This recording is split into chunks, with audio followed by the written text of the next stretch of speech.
Okay, so welcome everybody. I apologize in advance. I'm gonna go real quick because the time is very limited, but I hope you can enjoy the presentation anyway. So my name is Gabriele. I'm a software developer. I work for Buildo, which is this little company that I co-founded in Milan. We do software using mostly Scala and TypeScript, which is also the reason of the talk. And I also organize the Scala Italy conference, which is an excuse to come to Florence in September, if anybody's interested, and the Milano Scala group. So if you're in Milan, just let me know. So this is a talk about bridging two words. So I'm going to start talking about JavaScript. Sorry. But I'm going to start talking bad about JavaScript, so it's easier to get into this. So this is a typical slide that just mocks JavaScript. I'm going to leave this to you to read. My favorite one is the one in the middle, in which type of document all is undefined, but it's not undefined, and it's not null, but it is null. Whatever. I mean, I can feel a slide with Scala stuff too. I mean, there's a lot of quirks in every language, especially languages that are used. Nobody complains about languages that nobody uses. And JavaScript happens to be quite used, even in places you don't really realize if you don't start thinking about that. So a lot of desktop apps are entirely JavaScript based, almost entirely.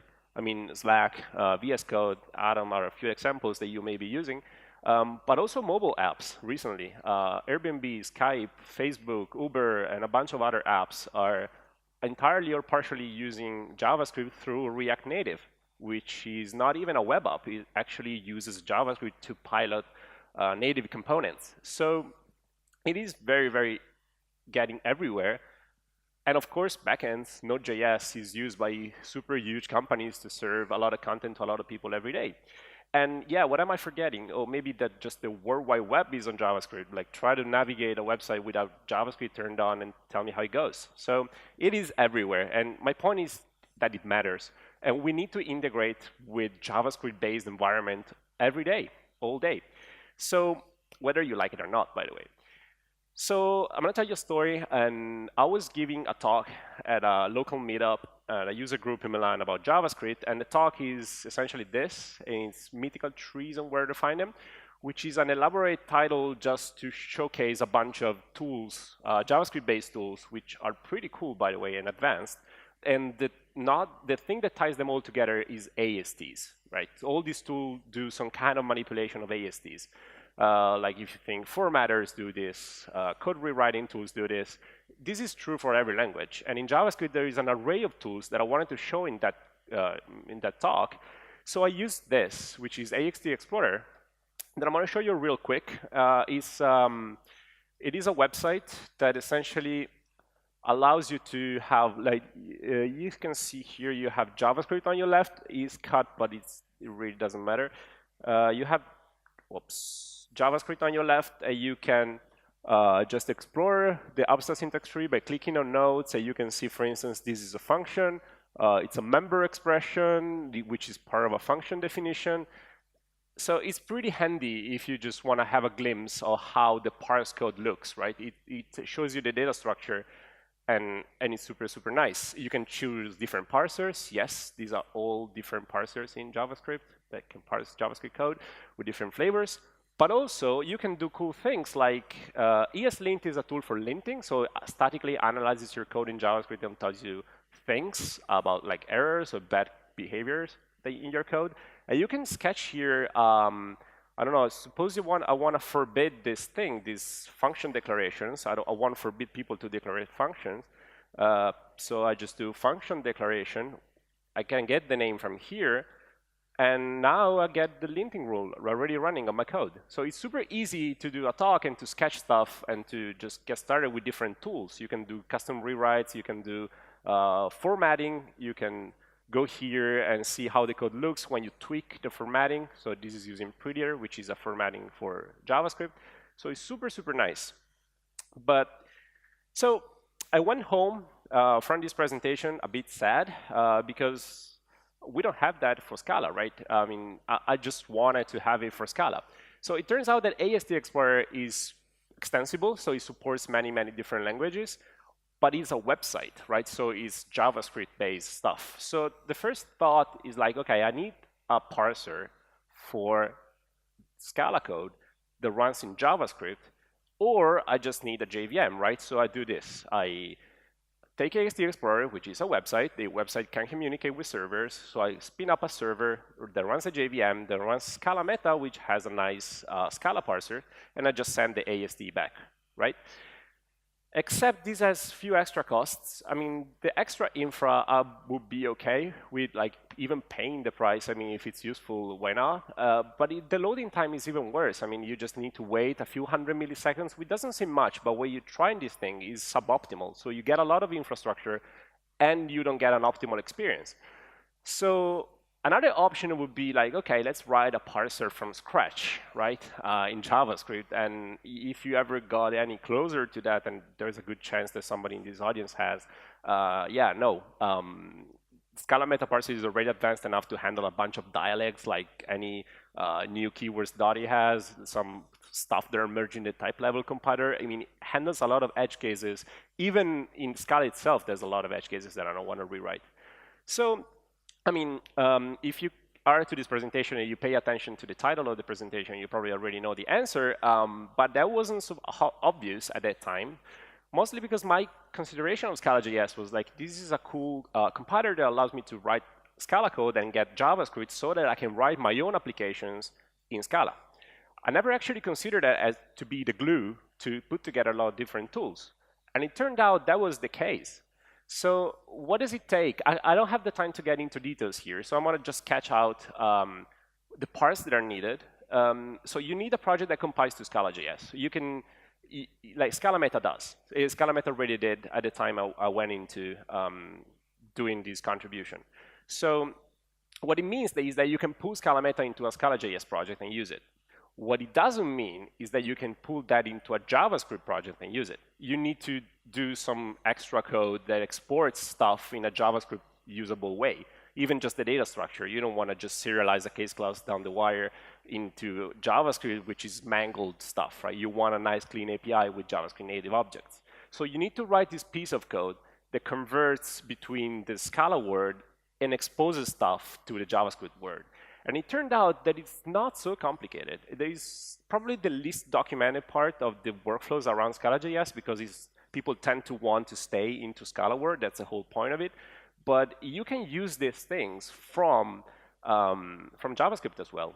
And I'm going to show you a quick demo because the result of that thing is that we published a plugin on NPM, a Scala Meta Parsers plugin on NPM, which is surreal.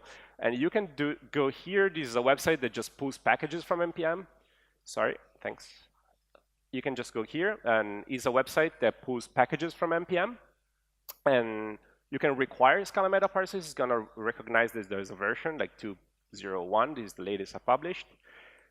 You can get a parstat function out of it. And you can just do parstat of val x equal 42. And what you get here, if you run this thing, is a parse tree. You can even pretty print it with JSON, so it's easier to read. Am I missing? No, it's probably okay. Okay, so this is it. This is the whole parse tree from Scala Meta running in your browser. No server, nothing. This is to the date is amazing to me. Maybe it's not to some people in the audience, but I'm a much more simple person. This is like, wow, this is Scala Meta running in my browser. And it's pretty cool. And I actually integrated this into AXT Explorer. So you can go here and you just click on this and you get, oh, this is a term name, which is really handy if you're doing stuff which is based on Scala Meta, because now you don't need to get to a REPL and print line stuff and try to show things. So you can just go here, copy paste code that you're working on here, and like, what is this thing called in Scala Meta? This string here, or you go into main, you see, oh, there's a parameter list. It's called has an element, which is the first parameter list is a term param. Oh, that's the name I was looking for, which is a really simple problem, but it's really a source of waste of time. So Scala.js helped in doing this, and so this is the same demo, just in case the internet wasn't working.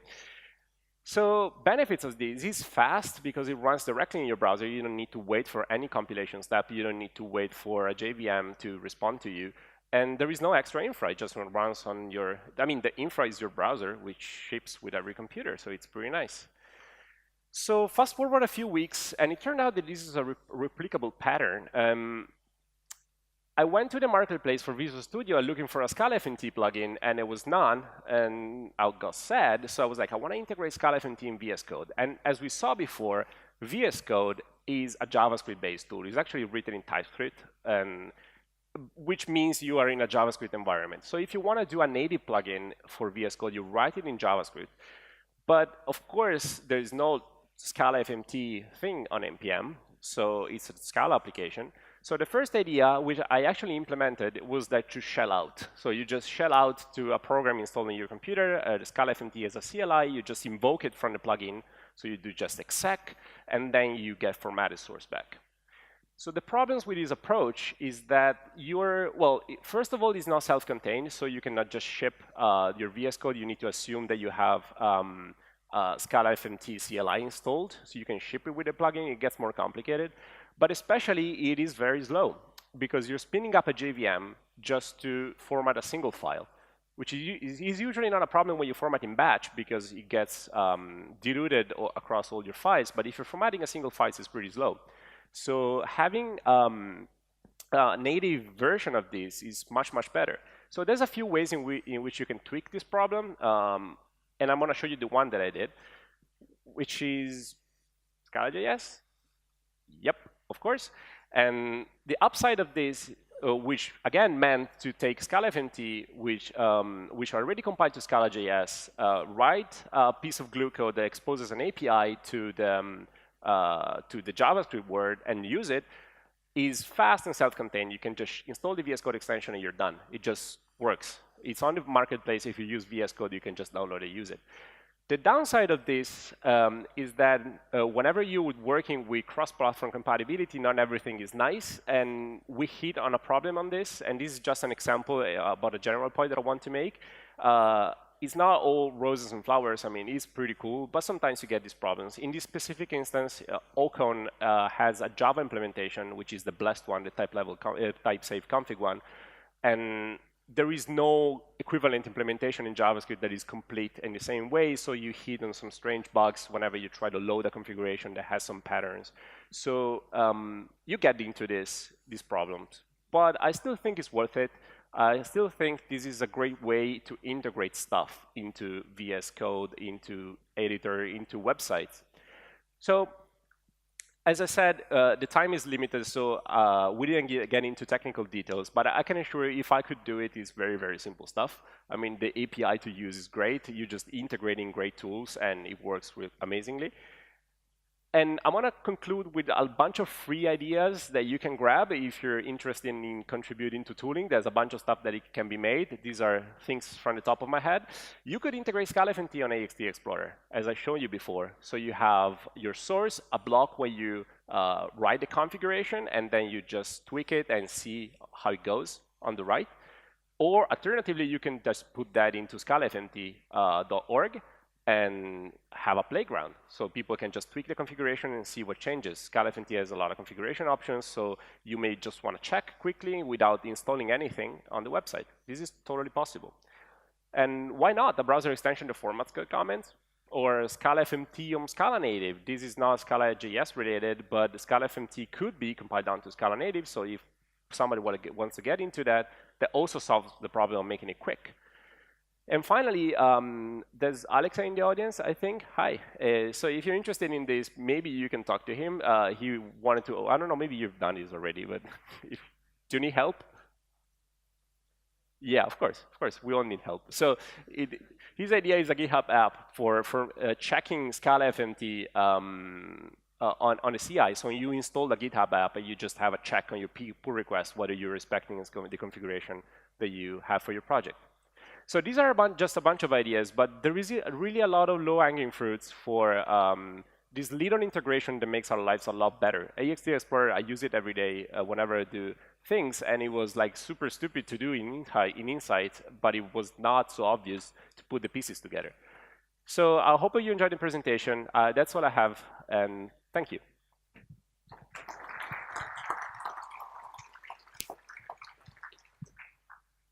Okay, we have time to one question. But No, there is one. Yeah.